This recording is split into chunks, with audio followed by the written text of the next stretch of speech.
Hi, కథలోకి వెళ్దాం. జలజల పారే నది ఒడ్డున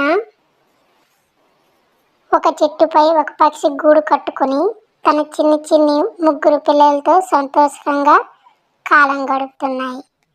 ఒకనాడు ఆ పక్షి తన పిల్లల మేత కోసం వెళ్ళి తిరిగి వచ్చే సమయానికి 3 పిల్లల్లో ఒక పిల్ల గూడు నుంచి తల బయటికి పెట్టి బయటి ప్రపంచం చూస్తుంది.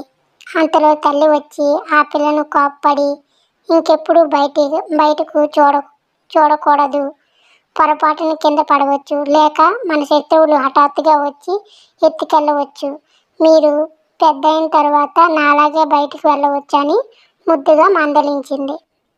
మర్నాటి ఉదయం ఆ పక్షి మేతకు వెళ్ళింది. అమ్మ మాట లెక్క చేయకుండా ఆ పక్షి పిల్ల మరలా గూటికి నుంచి బయటికి తొంగి చూసింది. తరువాత ఆ సమయంలో పెద్ద గాలి వీయడంతో పట్టు తప్పి కాలు జారి నదిలో పడి కొట్టుకుని పోయి ప్రాణాలు వదిలింది. ఈ కథ వల్ల నీతి ఏంటంటే, పెద్దల మాట విననుచో ఆపదలు తప్పవు.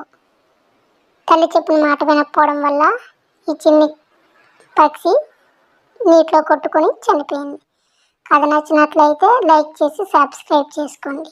Thank you for watching.